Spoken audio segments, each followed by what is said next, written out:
नमस्कार। मिथुन राशि पर 15 नवंबर 2024 तक ट्रांजिट प्लैनेटरी पोजीशन मिथुन राशि के लिए क्या क्या रहने वाली है, ये बात बताना उतना ही आवश्यक है जितना कि आज के समय में हम अपने ओरिजिनल काम, महत्वपूर्ण काम करते हैं, उसी के साथ साथ ये बात सुनना भी बहुत आवश्यक है। आप लोग सभी बुद्धिजीवी बहुत वेल क्वालिफाइड हैं, आपको बहुत बहुत साधुवाद, क्योंकि आप हमारे कहे हुए को थोड़े से को काफ़ी समझ लेते हैं। आइए जानते हैं। नंबर 1, मिथुन लग्न हो या मिथुन राशि हो, इस समय जो सिचुएशन है वो आपके चार्ट में चतुर्थ और दशम भाव को कवर कर रहे हैं राहु और केतु। कुतो सुखम एक लिखा है, जब चतुर्थ भाव में केतु और दशम हो तो लिखा कुतो सुखम, सुख की परिकल्पना नहीं कर सकता मनुष्य। अब इसी से शुरुआत करते हैं। जब केतु चतुर्थ भाव में हो तो आपके घर में कौन कौन ऐसे लोग हैं जिनका प्रतिनिधित्व चतुर्थ भाव करता है। चतुर्थ भाव में आपके पशु, कुत्ता, बिल्ली, खरगोश, कछुआ, मछली, ये सब आपके पालतू जीव जंतु हैं। लेकिन सबसे महत्वपूर्ण आपके घर में आपकी माता है। माता का स्थान भी यही है। आपके नौकर चाकर परिचारक, आज की डेट में मैंने आपको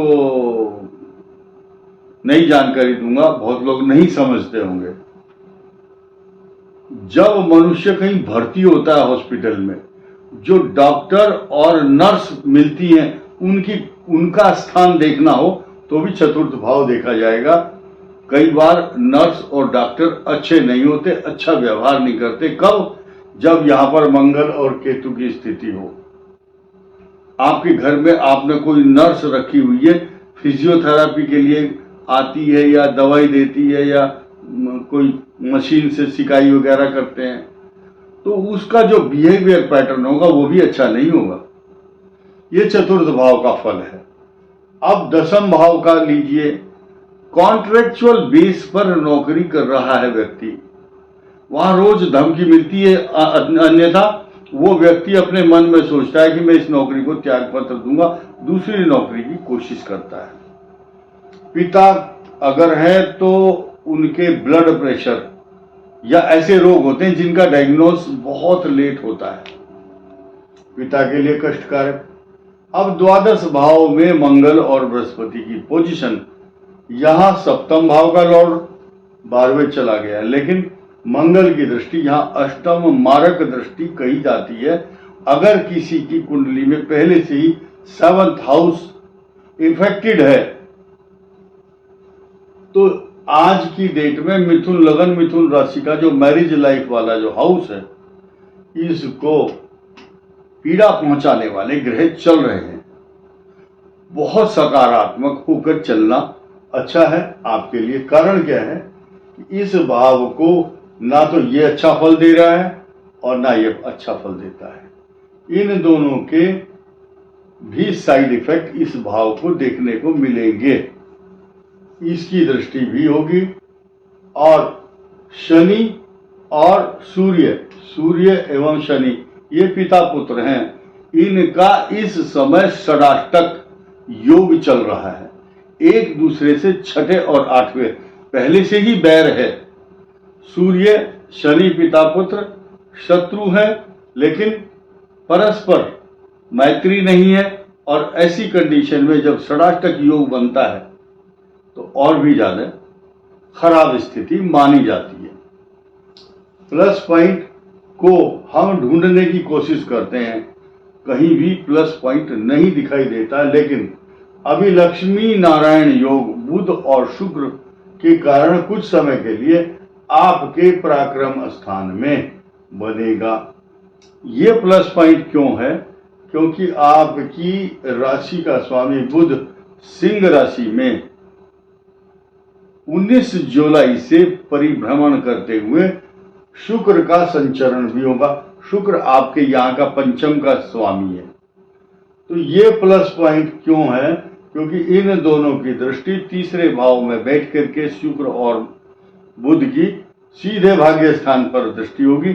लेकिन आपको दो ग्रह ये तो सपोर्ट कर ही रहे हैं, साथ ही साथ आपके भाग्य भाव में शनि जो सृष्टि का न्यायाधीश और मिथुन राशि के लिए भाग्य विधाता कहा गया है, वो आपको सुखी करेगा, आपके कार्यों में व्यवधान नहीं आने देगा। मुद्दई लाख बुरा चाहे क्या होता है, वही होता है जो शनि के द्वारा होता है मिथुन राशि के लिए। क्यों? क्योंकि आपका स्वामी स्वयं न्यायाधीश है, आपकी आयु को वृद्धि करता है, आयु को बढ़ाता है, और शश योग बना करके स्वयं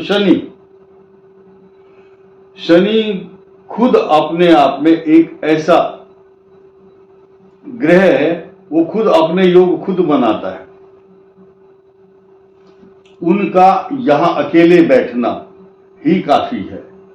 जिस प्रकार शनि की चर्चा के बिना ज्योतिष की कोई भी गणना और विश्लेषण सार्थक नहीं माना जाएगा, ठीक इसी प्रकार राहु केतु को भी सृष्टि में इनको हाशिए पर नहीं रख सकते, इनकी चर्चा आवश्यक है।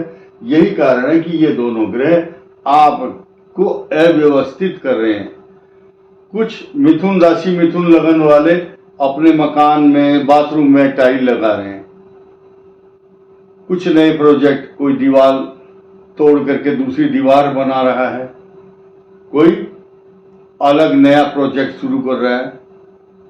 ऐसी स्थिति में कॉन्ट्रैक्टर, अगर गवर्नमेंट के कॉन्ट्रैक्टर ठेकेदार होते हैं तो उनको ठेका मिलता है, कॉन्ट्रैक्ट मिलता है, तो उससे लाभ होता है। लेकिन इतना बड़े पैमाने पर लोग पैसे उधार लेकर के रखते हैं और पेमेंट को लाने में बड़ी दिक्कत आती है। ऐसा भी ग्रह इस राहु के कारण होता है।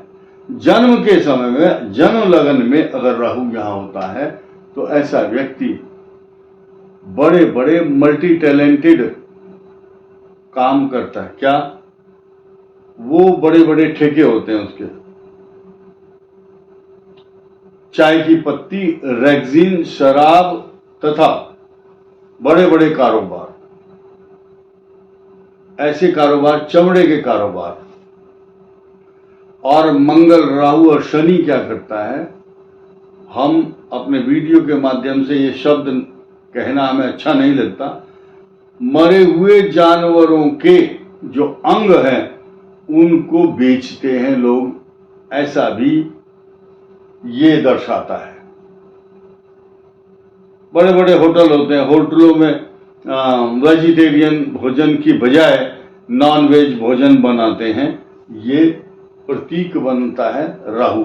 ये फिलहाल यहाँ मिथुन राशि को आरोपित नहीं कर सकते हम, मिथुन राशि के लिए पर आधारित नहीं है राहु का प्रेडिक्शन, सिर्फ उसकी बात हो रही है जो राहु के साथ कुछ पाप ग्रह सम्मिलित तो हों। फिलहाल इसकी चर्चा इसलिए हुई क्योंकि आज के समय में गोचर में मिथुन पर राहु है, 10th भाव।